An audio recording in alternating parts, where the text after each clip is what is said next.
My neighbor spent $12,000 on a Lexus last spring, thinking he had outsmarted the whole used car market. Luxury badge, leather seats, V8 power, and a price tag that looked like a clerical error. 8 months later, he had sunk another $9,000 into it, and the thing was still not right. Meanwhile, 3 houses down, a retired school teacher is driving a Lexus that cost her less, has more miles, and has not seen a shop in 2 years except for oil changes. Same brand. Completely different destiny. After 2 decades of putting these cars on the lift, I can tell you the gap between a Lexus Goldmine and a Lexus Money Pit comes down to a handful of models, and today I am naming all 12. Let's get into it. Here is the thing you have to understand about Lexus before we start counting. Lexus is Toyota in a tailored suit. The good ones share engines and platforms with Camrys, Avalons, and 4Runners, which means Toyota-grade reliability with a nicer interior bolted on top. But the bad ones? They took Toyota's bones and buried them under complexity. Air suspension, direct injection, brake-by-wire, hybrid flagships. When those systems fail, you are not paying Toyota prices for parts anymore. You are paying luxury prices.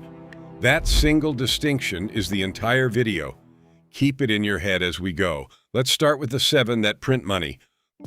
Goldmine number 7, the Lexus GS 350. This is the sedan enthusiasts quietly worship, and everyone else forgot existed. Under the hood sits the 2GR V6, a 3.5-liter, naturally aspirated, timing chain engine that Toyota has been refining since the mid-2000s.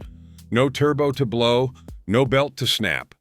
From 2013 on, it got paired with an 8-speed automatic on the rear drive models that shifts clean and lasts.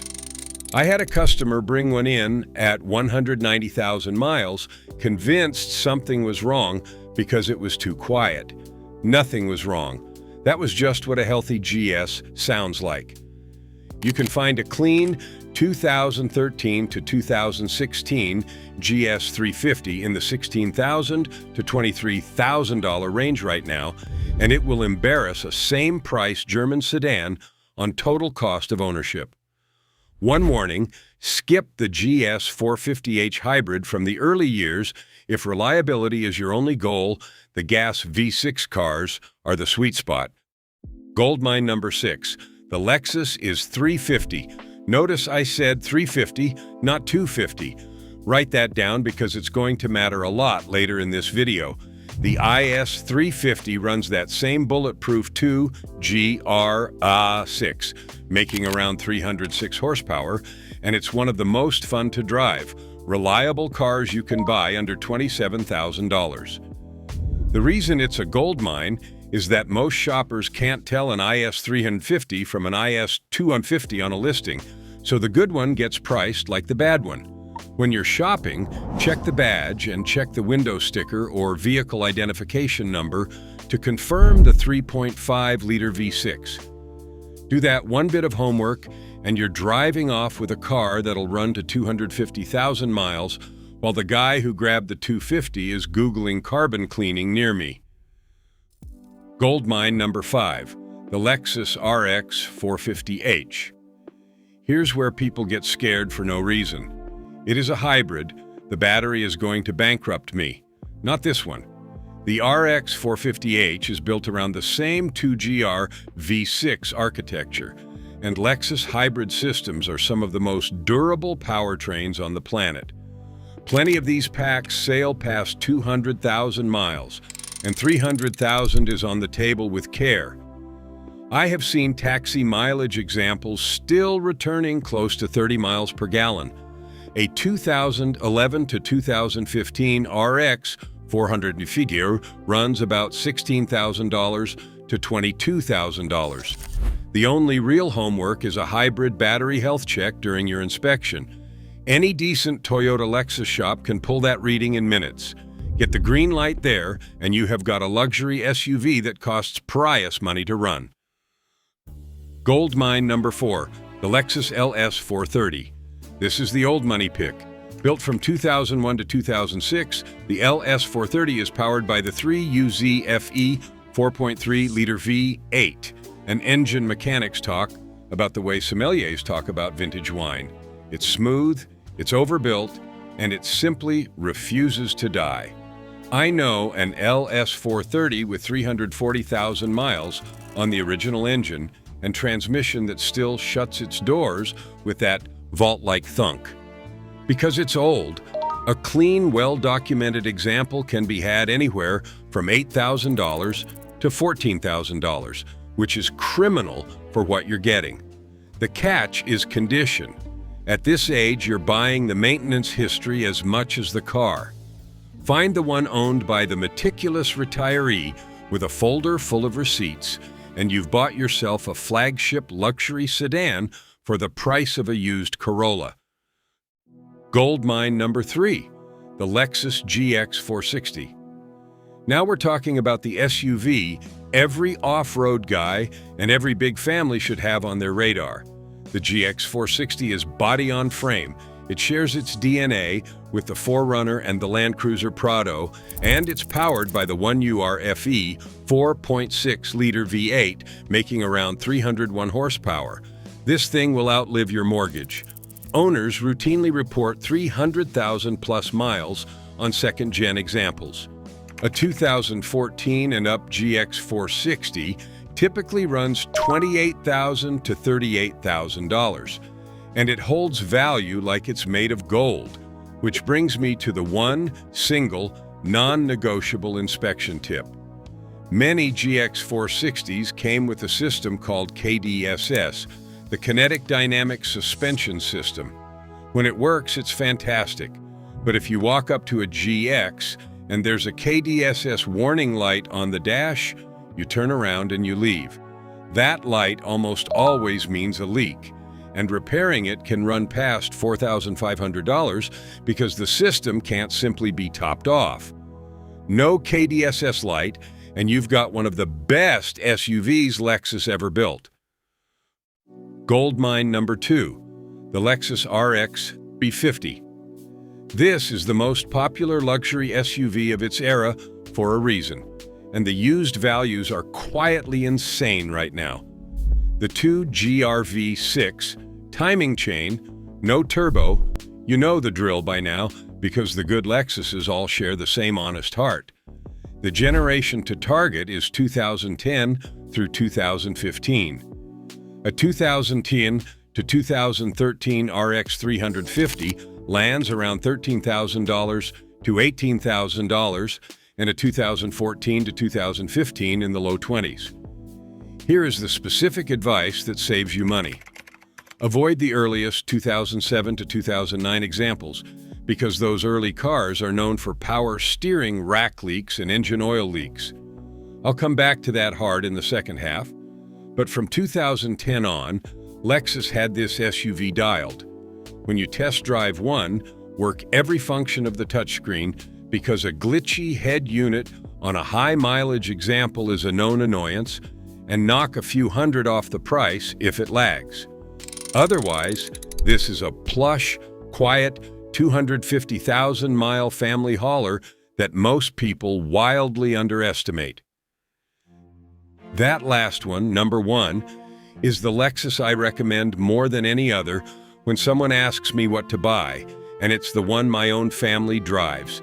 If this straight talk is saving you money, do me a favor and subscribe, because I've got a whole video coming on the exact inspection tricks dealers hope you never learn. Now, number 1, gold mine number 1, the Lexus ES350. Here's why this is the champion. The ES350 is, mechanically, a dressed-up Toyota Camry and Avalon, and I mean that as the highest compliment in the automotive world. It runs the 2GRFE 3.5-liter V6, around 268 horsepower, mated to a proven automatic transmission, and it is quite possibly the lowest drama luxury car ever sold in America. Every single model year of this platform, across roughly a decade, earned top reliability marks in the data. Not most years, every year. I had a customer, a nurse who drove 80 miles a day, buy a 2013 ES350 with 70,000 miles. She came back at 210,000, asking what big service was finally coming due. I inspected the whole car and told her the truth. Nothing. Brakes, tires, fluids, that's the entire ownership story on these. You can grab a 2007 to 2012 ES350 for under $12,000 or a sharper 2013 to 2018 in the $14,000 to $24,000 range. And either way, you're getting Lexus silence and Camry reliability for a fraction of what a comparable European sedan will cost you to keep alive. If I could only recommend one used Lexus to a stranger sight unseen, it would be this one, every time. No hesitation. It is the definition of a gold mine. So that's the 7 that make you money. The GS350, the IS350, the RX450H, the LS430, the GEX460, the RX350, and the King, the ES350. Now let me show you the 5 that will empty your bank account while you sleep, because these are the ones sitting on lots right now looking like the best deals you've ever seen. Bankruptcy number 5, the Lexus HS250H. This is the orphan. Built only from 2010 to 2012, the HS250H was Lexus's attempt at a dedicated compact hybrid sedan, and the market never wanted it. It got discontinued fast, which means today it's cheap. You'll see them for $8,000 to $13,000, and that low price is the beat. The problem isn't that it's catastrophically unreliable, it's that it's a low-volume, dead-end model with an aging hybrid battery and dwindling demand. When something does go wrong, you're hunting for parts on a car nobody supports, and resale is a black hole. It's not that the HS will explode, it's that it'll quietly cost you money and give you nothing back when you try to sell it. Skip it and buy an ES300H or an RX450H instead. Same hybrid confidence, actual market support. Bankruptcy number 4, the early Lexus RX350 2007 to 2009. I told you I'd circle back. Everything great about the 2010 and up RX gets undercut in these first generation of the 350 cars. These specific years are known for power steering fluid leaks from the rack and pinion, a repair that's both a safety concern and expensive, plus engine oil leaks that in bad cases have led to full engine replacements, shift lag from the transmission, and the infamous cracking, melting, sticky dashboard that plagued Toyota and Lexus products of that era. Individually annoying. Together, on a neglected example, it's a snowball. And because these are the cheapest RXs on the lot, they attract exactly the buyer who can least afford the surprise. The tell is simple. If it's a 2007, 2008, or 2009 RX 350 priced like a steal, assume it's a steal for the seller. Bankruptcy number 3, the Lexus LS 600HL. This is what happens when Lexus engineers are given no budget limit and no adult supervision. The 600HL is the hybrid version of the flagship LS, a big V8 paired with a hybrid system, wrapped in air suspension, brake-by-wire, and every luxury gadget of its day. When it was new, it was a technological marvel. Used, it's a financial horror movie. You'll find them for surprisingly little because the depreciation is brutal, but that low price is hiding a hybrid battery, an air suspension system that fails corner by corner, and repair complexity that requires pulling half the car apart to reach anything. This is the exact car my neighbor from the intro should have run from. One failed system leads to the next, and the bills compound. Beautiful car. Terrible ownership math. Bankruptcy number 2, the Lexus LS460, 2007 to about 2012. Here's the trap that catches the most people, because the phrase cheap Lexus flagship is the most seductive phrase in the used market. The early LS460 uses a complex V8, and these years are known for a specific list of expensive gremlins. The big one is the brake actuator assembly. Owners reported failures to the NHTSA. Lexus ran an extended warranty program on it, but that coverage has long expired, and replacing that module out of pocket runs into the thousands. Add internal coolant leaks that require significant engine disassembly to reach, fuel injectors known to crack, wiring harness connector issues, and optional air suspension, and you've got a car where one repair drags 3 more along with it. Mechanics have a saying about the cheap LS460. Cheap and luxury do not belong in the same sentence. If you find a suspiciously affordable 2007 or 2008 LS460 that's been neglected, understand that you are buying the reason the last owner gave up on it. Bankruptcy number 1, the Lexus IS 250. This is the one I beg people to avoid, and it's the direct evil twin of a car I told you to buy. Remember when I said write down 350, not 250? This is why.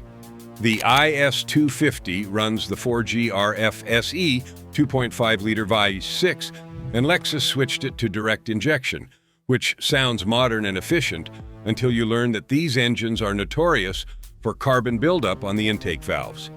That causes rough idle, misfires, and shuddering, and cleaning it is a recurring labor expense, not a one-time fix.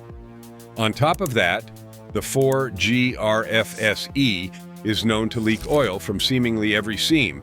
And here's the killer, because the IS is such a compact, tightly packaged car. Reaching some of those leaks means removing the engine. Let that sink in.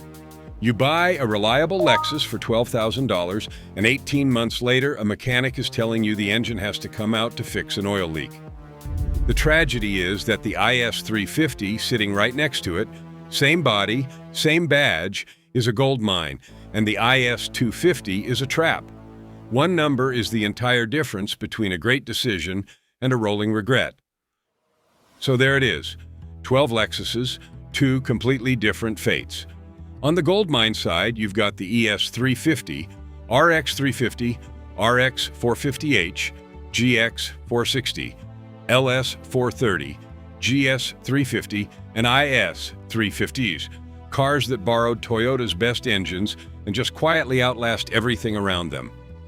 On the bankruptcy side, you've got the IS 250, the early LS 460, the LS 600HL, the early RX 350, and the orphaned HS 250H, cars where luxury complexity turned a Toyota foundation into a money pit. The pattern never changes. The naturally aspirated, timing chain, mechanically simple Lexuses are treasures, and the ones loaded with air suspension, direct injection, brake-by-wire, and hybrid flagship wizardry are the ones that bite.